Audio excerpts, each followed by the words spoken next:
अस्सलाम वालेकुम जी। मेरा नाम डॉक्टर खालिद इकबाल है और मैं इन्फेक्शियस डिजीज़ हॉस्पिटल में as a principal medical officer काम कर रहा हूँ। आज थोड़ा बहुत मैं शुगर के बारे में बात करूँगा कि शुगर क्या है। बेसिकली शुगर एक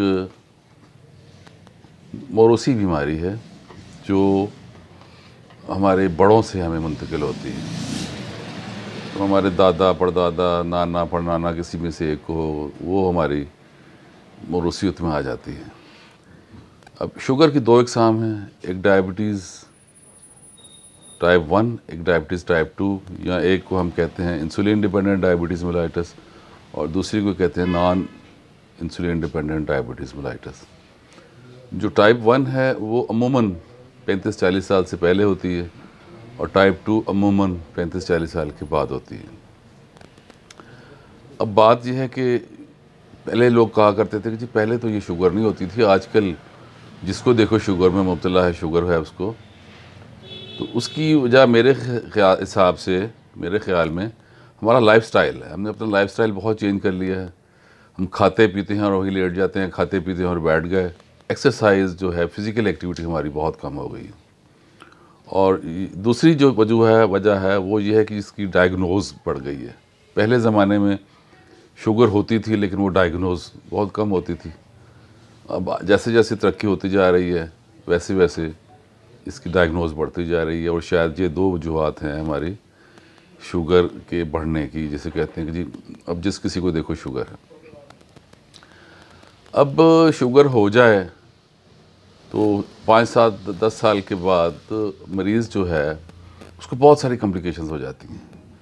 मिसाल के तौर पर उसकी आंखों की बीनाई कम हो जाती है, उसके गुर्दे मुतासर हो जाते हैं, उसके स्किन की सेंसिटिविटी ख़त्म हो जाती है। हत्ता कि वो बाज़ दफ़ा बंदे को पाँव पे चोट लगती है, उसको एहसास नहीं होता, दर्द नहीं होती, और वो इतना ज़ख़म बढ़ जाता है कि उसको बाज़ दफ़ा काटना पड़ जाता है। और मैंने अक्सर देखा है कि जिनके पाँव काटे जाते हैं वो इतना डिप्रेशन में चला जाता है कि वो अक्सर मर जाता है। मैं एक मिसाल दूंगा, कल मेरे पास एक बच्चा आया, उसकी 26-27 साल उम्र होगी कोई, तो उसको साइन सिम्टम सारे डायबिटीज़ के थे। मैंने कहा जी शुगर चेक करवाएं। जब शुगर चेक की तो वो 283। वो एकदम स्टंट हो गया ना, बैठ गया। 2-4-5 मिनट बैठा रहा तो फिर वो फेंट हो गया, वहीं गिर गया नीचे। मतलब इतना उसको शॉक लगा। अब बात यह है कि मैं बड़े अरसे से कह रहा था उस बंदे को कि बेटा एक्सरसाइज करो, एक्सरसाइज करो, एक्सरसाइज करो। वो कंप्यूटर का काम करता है कोई, लेकिन वो कहता जी मुझे वक्त नहीं मिलता। मैं कहते कितना वक्त काम करते हो? कहता जी मैं 12 घंटे कंप्यूटर के सामने बैठा रहता हूँ। तो मैंने उसको सिर्फ इतनी बात समझाई कि यार आधा घंटा आप अपने लिए निकाल सकते हैं, 12 घंटे आप कंप्यूटर पर काम करते हो। तो वो कल फिर उसको बेचारे को बड़ा अफसोस हुआ। ये सारी चीज़ें हम किस तरह रोक सकते हैं, शुगर होने से रोक सकते हैं, या अगर हो जाए तो उसको हम उसके साथ नॉर्मल ज़िंदगी कैसे गुजार सकते हैं? हम नॉर्मल ज़िंदगी गुजार सकते हैं शुगर के साथ भी। सबसे पहले इसमें आ जाता है डाइट का कंट्रोल करना। डाइट कंट्रोल करें, मीठा बंद कर दें और इस हिसाब से मीठा खाएं कि जितना हम मीठा खाएं उतना हम उसको एब्जॉर्ब कर लें, उतना हम उसको कंज्यूम कर लें। जितनी कैलोरीज़ इनटेक करें उतनी हम उसको बर्न भी कर दें। दूसरी चीज़ है एक्सरसाइज। एक्सरसाइज के साथ बर्न कैसे होंगी? वो एक्सरसाइज के साथ बर्न होंगी।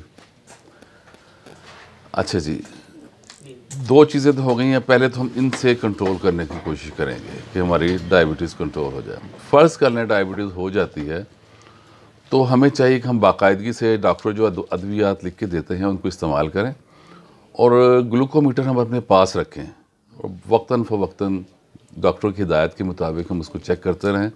उसके हिसाब से डॉक्टर से मशवरा करके हम दवा चेंज करें, बढ़ाएं, कम करें या खाते रहें। एक मशवरा मैं आपको शुगर के मरीज़ों को ज़रूर दूंगा कि वो हफ्ते में कम से कम 6 दिन कम से कम आधा घंटा तेज़ दौड़ें। अक्सर मैं किसी पेशेंट को अगर कहता हूँ कि जी आपने एक्सरसाइज करनी है तो वो किसी बाग में चले जाते हैं और टहलते आधा घंटा गुजार देते हैं। उसका फ़ायदा कोई नहीं है। वो हमने काम करना है किसके लिए? अपनी कैलोरीज़ को बर्न करने के लिए। जब तक कैलोरीज़ बर्न नहीं होंगी, डायबिटीज़ हमारी कंट्रोल नहीं होगी। हम 7 दिन में से, हफ्ते में से अगर 6 दिन भी कर लेंगे तो इट इज़ इनफ। हम इंशाल्लाह नॉर्मल लाइफ गुजार सकते हैं इन चीज़ों से।